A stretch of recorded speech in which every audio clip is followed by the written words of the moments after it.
Hello, class. It's Jen Williamson here with my final presentation for JHR 505 for summer 2023.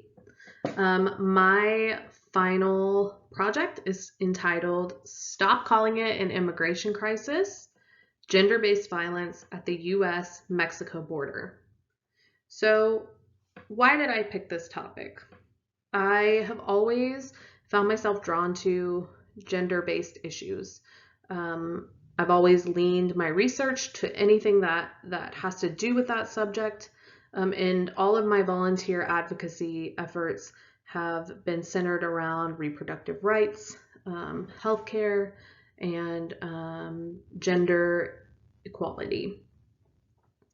When I first chose this class, I was kind of nervous about what I would focus my final project on.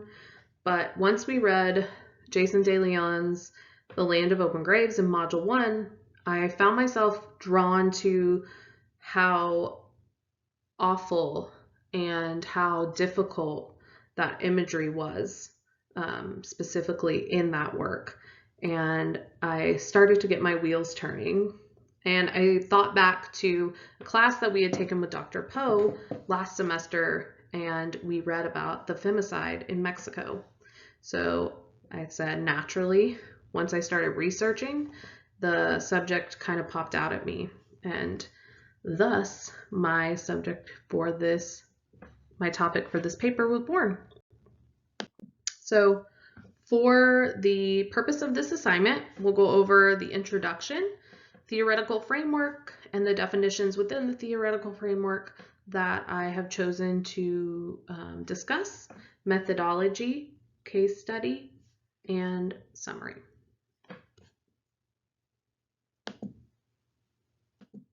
So migration levels in the US are surging right now. They've reached record highs, and many media outlets and government officials are deeming it a migrant crisis. More specifically, in November of 2022, a federal judge overturned and struck down the Title 42 policy and stated, and I quote, that it was arbitrary and capricious. Once Title 42 officially ended in 2023, a new landscape for people that are seeking asylum began. The U.S. policies began to make it even more difficult than before to obtain asylum status for migrants. While many await legal pathways for the U.S. entry, they reside in informal migrant encampments along the border towns. It's either reside in these informal encampments and obtain your asylum status someday, apprehension, or, sent back to a place where you felt you had to leave in the first place. Through this, women face insurmountable instances of gender violence along not only the migratory trail, but also when they are awaiting entry into the U.S. within these informal camps. Theoretical framework. So through my reading, specifically in the work Necropolitics, Narcopolitics, Femicide, Gendered Violence on the U.S.-Mexico Border by Wright of 2011, femicide began to shape this subject. Now, femicide is explained by the World Health Organization as the intentional murder of women because they are women, and it's usually perpetrated by men. It also encompasses the psychological and physical harm inflicted upon individuals on the basis of their gender or their sexual orientation. So while femicide became a big piece of the theoretical framework, what I found throughout my research was that it wasn't just by itself. It encompassed and also overlapped with and was just kind of a building block of necropolitics. Now, necropolitics is the work of death, the subjugation of bodies, who lives, who dies, who is targeted for death. And through the work that I discussed earlier from Wright regarding necropolitics, narcopolitics, and femicide, it builds upon biopolitics.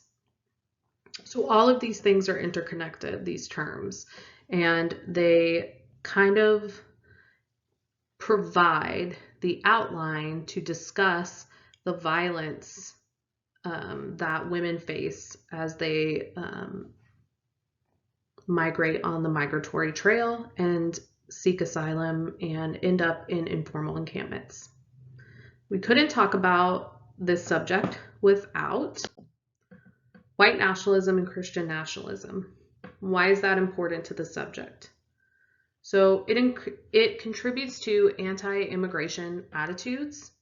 It's rooted in xenophobia and racism. It increases and perpetuates instances of violence. And it also directly contributes to strict U.S. border policies.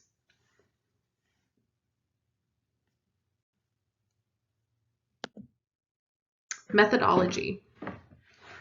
So most of the research is going to be focused upon ethnographic interviews. Many of the interviews are from women who are in informal encampments and specifically addresses the violence that they've faced while in the encampments. It also draws upon experiences of women on the migrant trail from the time that they leave their home country, during the trail, and when they get to the U.S. and try to enter, what they face there, and also when they are potentially or placed in informal migrant encampments. The quantitative analysis, the data was a little bit more difficult to obtain. So I did find a lot of quantitative data that from the U.S. Border and Customs Patrol, and the way that they gather their data that shows the sheer amount of migrants that are trying to enter the U.S. is through apprehension and expulsion. So I have found lots of data from 2020 onward by month, by year that I can analyze. Now, I really wanted to find more quantitative data in regards to gender-based violence, but this was the most difficult data to obtain, especially when it comes to informal migrant camps, because much of the violence goes unreported. And as I found through my research, there are hardly any systems in place to report those instances to, and to for people to even seek help if they are subjugated to gender-based violence. So that was kind of a oversight that I did not expect to find in my research. So case study number 1 is entitled "The Health and Safety Concerns of Female Asylum Seekers Living in an Informal Migrant Camp in Matamoros, Mexico." So this one comes from the Journal of Advanced Nursing. And what I liked about this one is that it specifically addressed my research topic, that increases in encampments along the border have placed women and children in vulnerable positions. Its aim was to describe the health and safety concerns of female asylum seekers that are living in informal migrant camps along the U.S. border. It utilizes qualitative and descriptive study via interviews with female asylum seekers, and its results showed that a lack of resources and safety have negatively impacted the health and safety of female asylum seekers at the U.S.-Mexico border. The findings highlight the need for governmental and international organizations to implement health and safety strategies for females that reside in informal migrant camps. What I liked about this one too is that it was one of the only studies that I could find that adhered to the migrant camps. So that was really difficult for me to find and obtain data that had anything to do with that, which just shows that there is much more to study when it comes to this. Case study number 2, trigger warning. We all get raped. Sexual violence against Latin American women in the migratory transit in Mexico from 2022 from Violence Against Women. This one was pretty difficult.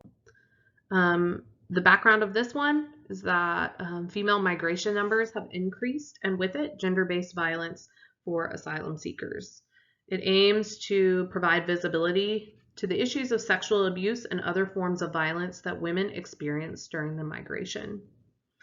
Its methods are qualitative and phenomenological interviews during various stages of transmigration, and it results in sexual violence against migrating women is extreme and ubiquitous.